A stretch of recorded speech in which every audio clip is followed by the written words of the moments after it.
Her name is Jocelyn Brown, and her signature voice powers many of the pulsing rhythmic dance music anthems across the United States and throughout Europe.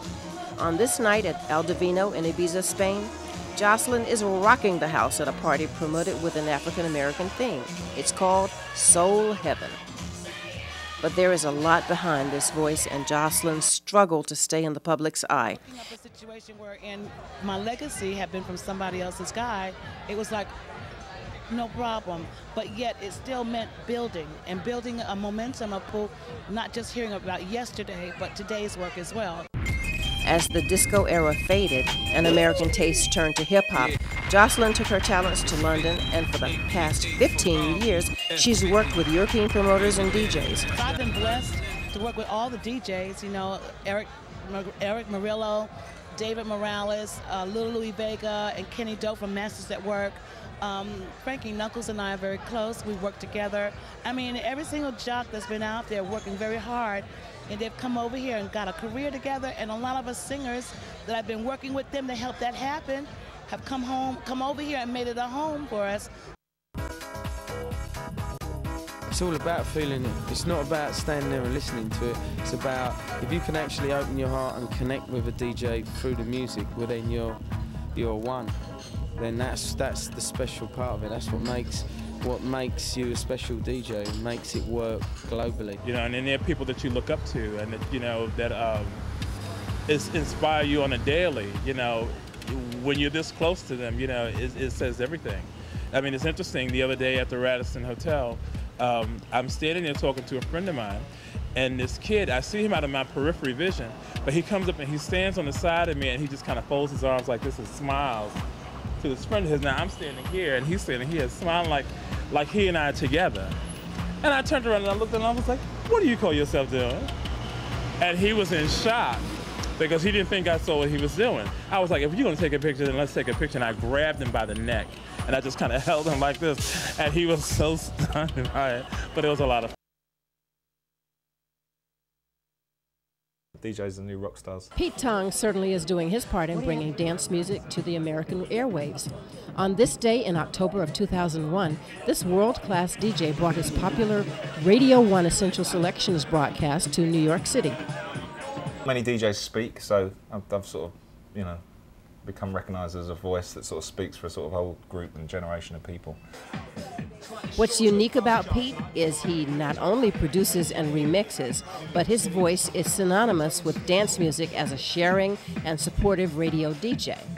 A lot of my sort of colleagues like Sasha and John Digweed and that, they don't do radio shows, so people never hear their voice.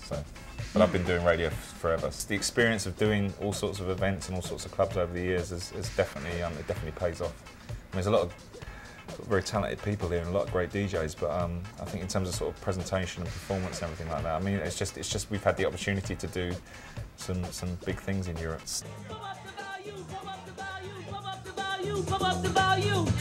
My name is Gramma Funk, and I see you, baby, shaking that ass, shaking that ass. See, my name is Gramma Funk, and I see you, baby, shaking that ass, shaking that ass, shaking that ass, shaking that ass. Europe is often known for its underground scene, where certain nightclubs and cabarets gain reputation and notoriety for a decadent, devil-may-care attitude. That's where Gramma Funk's persona takes flight. A land where all colors, creeds, nationalities, and races come together. But you know I had to bring your funk along, okay? Shaking that ass, shaking that ass. I heard a DJ spinning what appeared to be chill-out music, and there seemed to be live accompaniment. Sure enough, it was New York's own Gramma Funk entertaining a small, intimate audience. Seeing her at an oceanfront nightclub in Ibiza, Spain was somewhat of a surprise. It's the house that funk built, Gramma Funk representing, y'all, giving you a whole New York City sunsetting experience right here in Ibiza, San Antonio, Sunset Strip. And I'm putting the funk in your face, and we shaking that ass and letting the spirit flow free. Let it blow, let it go. Ain't that right, Pat? That's right. We on TV in America. So turn to the camera and nod your head to this. Turn to the camera and nod your head to this. Come on. Turn your head. Gramma Funk is somewhat of an enigma. She is welcoming and friendly, but scary in a cheeky kind of way. You get the feeling that you want to have fun with her, but yet maintain some type of decorum and control. But there's another part of you that says, why not? Let go with Gramma Funk.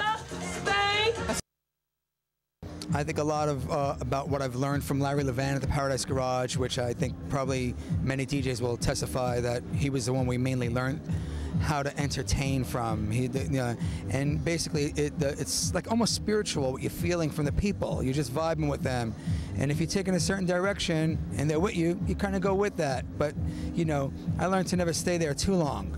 You know, so you kind of bring them on a journey. And I've often asked these kind of questions, and I tell people that it's kind of like a great meal. You get your appetizer, your entree, and then the dessert, and then you come back for more. So it's a great feeling. The year 2000, I'm celebrating 25 years as a DJ.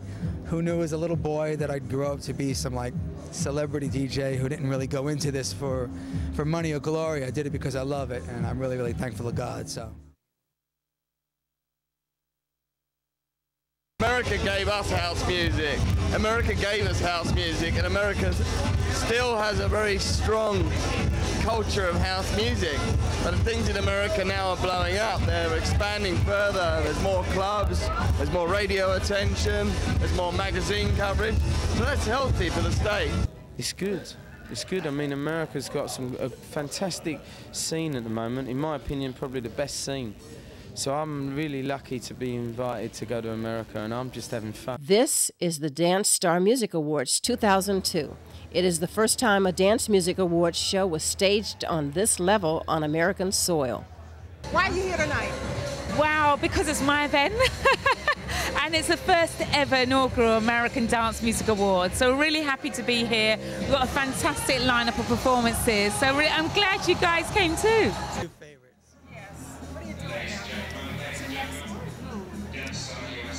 The next move, like from today, well, they've been calling me the Marathon Man, and what I'm going to do right from here is go right back to my hotel room and pull an all-nighter just listening to all the new music that's been sent to me over the last, like, month. We're going to perform tonight. Yeah. What's your name? What's your Green Velvet. Green Velvet. Yeah. And also, we're nominated for 2 things. Yeah? Yeah. Best Act and Record of the Year, I think. What year is this? No. No, about 12 years. Wonderful. About 12. Oh, Chicago, Chi-Town in the house. You know. So what's the name of your latest city? Oh, I got my latest album is entitled Whatever. Yeah, that's it. Whatever. You know, whatever. For Felix the House Cat, and I won Album of the Year for the Music Awards, so we'll see what happens. I go by the name of the Hip Hop Pioneer, Grandmaster Flash, and I am a DJ. So this particular event, you know, definitely encompasses all of the being that I am. It just brought the winter music to like the next level, you know. I'm really honored. How did I get into the music? I was born into the music. No, actually it was by accident. I was doing some studio work and someone just happened to love my voice. We met, and from there it happened. But I have been working on it now. Yes. Yes, it's out, but my new album, Super California, which is out on MCA, will be out March 26th. Tamara the Funky Green Dogs. That's as that work is in the house, that's it. Here we are in Miami on the Lady Windsor, and we're on the pitch boat ride for Sasha and Digweed. We're on pitch. We're on a boat. I know where I am. Pitch boat ride with John Digweed. Just trying to hang out today. Yeah. I don't know. Yeah, I'm in a music conference. All the music industry all hang out. A lot of contact. Yeah, step out, stop on a spotlight. God damn it, it's my show. Hi, I'm Joanna Massive from Massive Records in the UK. This is my 4th conference. It's really good to come over and meet all the clients and all the friends that you deal with on a day-to-day basis who you have no time to speak to on the telephone. I'm Heather Schultz from Plastic Records. This is my 7th conference. I love to come over and see the wonderful people that I work with from England and all over the world. My name is Ian Batiste. I'm here representing studio distribution. A bunch of our artists are here. John's one of our artists. I'm here just to oversee the street marketing teams, that kind of stuff, marketing stuff. How long have you been doing this? Well, I've been DJing for about 7 years. I've been singing since I was in diapers. I sing live over my DJ sets, and I produce, and I write my own tracks, and stuff like that. I kind of incorporated the two about 4 years ago. How do you overcome the stigma of being one of the only women in as a disc jockey? By being bad, but by being really, really good, by practicing, by staying on top of everything, by getting all new music, by staying on top. Really, that's really what it's about. You know, it's not a man's world, and Madonna, I think, was one of the first to prove that in our era. The Winter Music Conference in 2003 began in the same week in March as the U.S. attack on Iraq. Many in the media had to stay in their newsrooms to cover various aspects of the war, while many conference regulars told me they were just plain afraid to fly. So Dance Star USA handed out this videotape to media outlets to show something really new on the horizon: the world of hip-hop taking the reins of the dance music bandwagon. Here, hip-hop mogul Sean Puffy Combs performs his dance music hit with singer Kalis.